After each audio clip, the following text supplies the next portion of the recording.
आपण आपल्या आजूबाजूला किंवा बातम्यांमध्ये अनेकदा ऐकतो की एखाद्या शासकीय किंवा खाजगी कर्मचाऱ्याला निलंबित करण्यात आलं आहे। तर कधी असंही ऐकतो की कोणाला तरी बडतर्फ केलं गेलं आहे। आता अनेकांचा असा समज असतो की या दोन्हींचा अर्थ नोकरीवरून काढून टाकणं असाच आहे, पण खरं पाहिलं तर कायदेशीर आणि प्रशासकीय दृष्टिकोनातून या दोन शब्दांमध्ये खूप मोठा फरक आहे। आज आपण अगदी सोप्या भाषेत हा फरक समजून घेणार आहोत, जेणेकरून पुढच्या वेळी अशी बातमी ऐकली तर त्याचा नेमका अर्थ तुम्हाला लगेच समजेल। सर्वप्रथम निलंबित या शब्दाबद्दल बोलूया। निलंबित हा शब्द संस्कृत भाषेतून आलेला आहे। याचा मूळ अर्थ आहे अधांतरी ठेवणं किंवा काही काळासाठी थांबून ठेवणं। प्रशासनाच्या भाषेत सांगायचं झालं तर एखाद्या कर्मचाऱ्याला तात्पुरत्या स्वरूपात कामावरून दूर ठेवण्याची प्रक्रिया म्हणजेच निलंबन। मग आता प्रश्न असा पडतो की एखाद्या व्यक्तीला निलंबित का केलं जातं?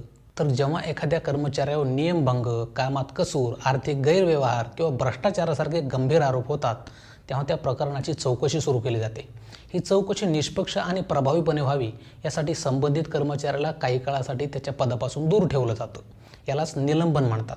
मात्र इथे एक अतिशय महत्त्वाची गोष्ट लक्षात ठेवायला हवी। निलंबित होणं म्हणजे नोकरी जाणं नाही, तर निलंबित झालेली व्यक्ती अजूनही त्या संस्थेची कर्मचारी असते, फक्त तिला काही काळासाठी नियमित काम करण्यापासून रोखलं जातं। अनेक प्रकरणांमध्ये या काळात तिला नियमानुसार उदरनिर्वाह भत्ता किंवा काही आर्थिक सुविधा देखील मिळत राहतात।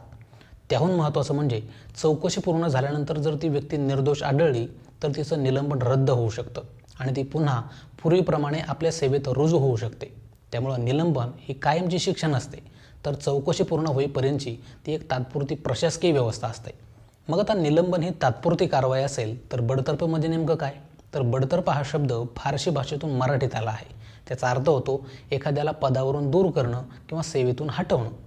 प्रशासनाच्या भाषेत सांगायचं झालं तर बडतर्फी म्हणजे एखाद्या कर्मचाऱ्याला नोकरीवरून कायमस्वरूपी काढून टाकणं। इंग्रजीमध्ये याला डिसमिस फ्रॉम सर्व्हिस असं म्हटलं जातं। सामान्यतः एखाद्या कर्मचाऱ्यावरचे आरोप चौकशीत पूर्णपणे सिद्ध झाल्यानंतर किंवा त्याने संस्थेच्या नियमांचं अत्यंत गंभीर उल्लंघन केल्याचं स्पष्ट झाल्यानंतर बडतर्फीची कारवाई केली जाते। ही प्रशासकीय व्यवस्थेतील सर्वात कठोर आणि अंतिम शिक्षा मानली जाते।